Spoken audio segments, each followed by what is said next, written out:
Hello everyone, good morning, good evening, good afternoon, good whenever you are watching this video. Today's topic is based off a really common question when it comes to real estate investments, and it's also a question that I get a lot. Whenever you're looking into information around personal finance, investments, it seems like everywhere you go, people are saying debt is bad, just like bad, bad, bad all around. If you didn't get the Young Thug reference there, then I am disappointed. With investments, a lot of times you have to take on debt, and with a lot of people saying that debt is inherently bad, this can make it super intimidating for people who are just getting started in investing, especially with real estate investing. People are always going back and forth whether it's better to use cash or financing when it comes to your investments, but it's actually not as clear-cut as people make it seem. So in this video specifically, we'll talk about the pros and cons of cash and the pros and cons of financing and which one I prefer. And before we get started, whether you're new to my channel or whether you're a loyal watcher, please be sure to like my video as it helps how my content performs. So with that, let's jump right in. So let's start with cash and the pros of buying an investment in all cash. One of the best things about buying all cash is that you eliminate that need for mortgage interest. You're not financing, therefore you're not making extra payments of interest to a lender. For this example, let's keep it really surface level. So let's say you're buying a $100,000 house. If you're buying it all cash, you are putting in, you guessed it, $100,000. Now let's look if you're financing it. You'll see with 20% down over the course of a 30-year mortgage, at the end you'll probably have paid around $54,000 in interest. So this means if you're buying the property all cash, you spent $54,000 less over the course of 30 years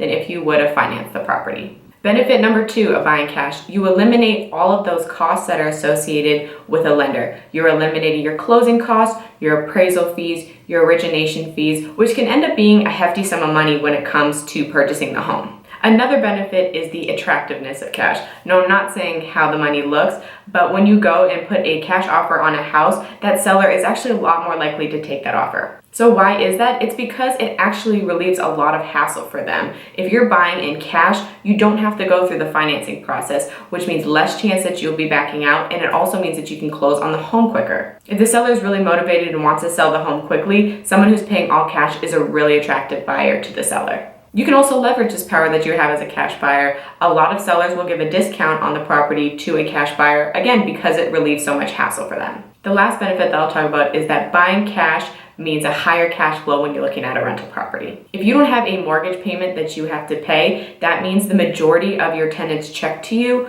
is going straight into your pockets. There still will be, things that you want to put aside for maintenance and emergency expenses, property taxes, and all those costs associated with owning a home, but that biggest payment is usually a mortgage payment. So without that, you have a lot higher cash flow than if you finance the property. However, buying with cash is not all sunshine and butterflies how people make it seem. There are some significant cons to buying a house in all cash.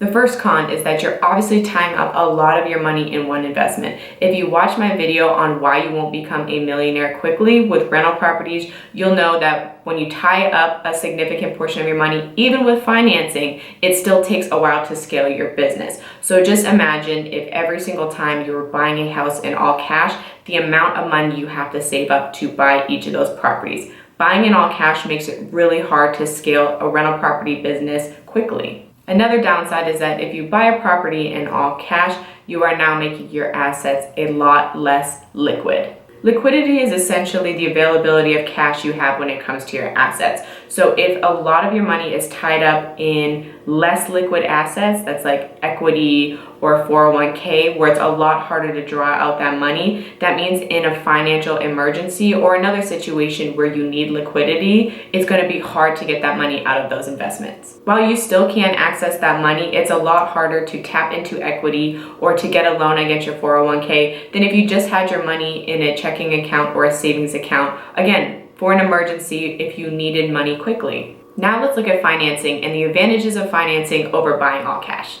If you remember back to my very first example as a pro for buying cash, with a house being bought for $100,000 versus the interest over time with financing being around $154,000 total in investments, it's actually not as clear-cut as you think there. Yes, on the surface, you are technically spending less money with cash, but we're forgetting what we would do with that money if we hadn't invested it all in the house. If you're a savvy investor, which I'm pretty sure you are, you would know that if you put 20% of your money as a down payment into a property and you still had that 80% that you didn't invest into the house by buying it all cash, you would still use that money and invest it elsewhere. which means that money is working for you somewhere else and is actually making you income. So it's not like that money is just sitting somewhere in a checking or savings account. And this also means that you can better diversify your investments by not tying up all your money in one property. Another benefit of financing over cash is that financing offers a lot more liquidity. There are a lot of assets that are more liquid than putting your money into equity, and that can range anywhere from a high yield savings account to a mutual fund. That means if there's an emergency, you have a better chance of being able to access that money in a savings account or a mutual fund or whatever investment you have than trying to pull that equity out of your house. The third benefit is kind of twofold. Yes, you do have to pay interest, spoiler alert, that's going to be a con, but at the same time, you get to write off mortgage interest when it comes to doing your taxes. That means you get a reduction in your taxable income, and this is a benefit that you don't have when you're buying a house all cash.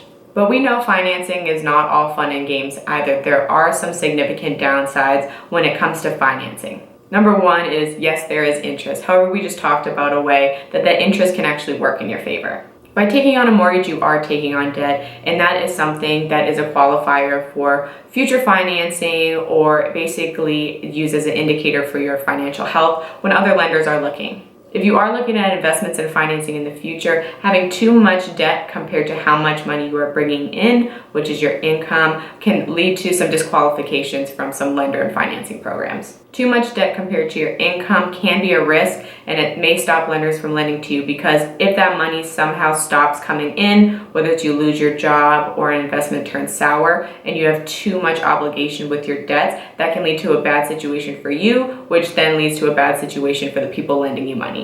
And the third downside, specifically when it comes to mortgages, is that there is a cap on how many mortgages you can have as a sole investor. So right now, it's up to 10 mortgages can be written in your name depending on your financial situation. The rules are more lax than they were before. Before 2009, the cap on the amount of mortgages you could have in your name at one time was only 4. So since then, they've actually increased that limit to 10. However, if you're quickly scaling a rental property business, that 10 mortgage cap can definitely present some obstacles for you.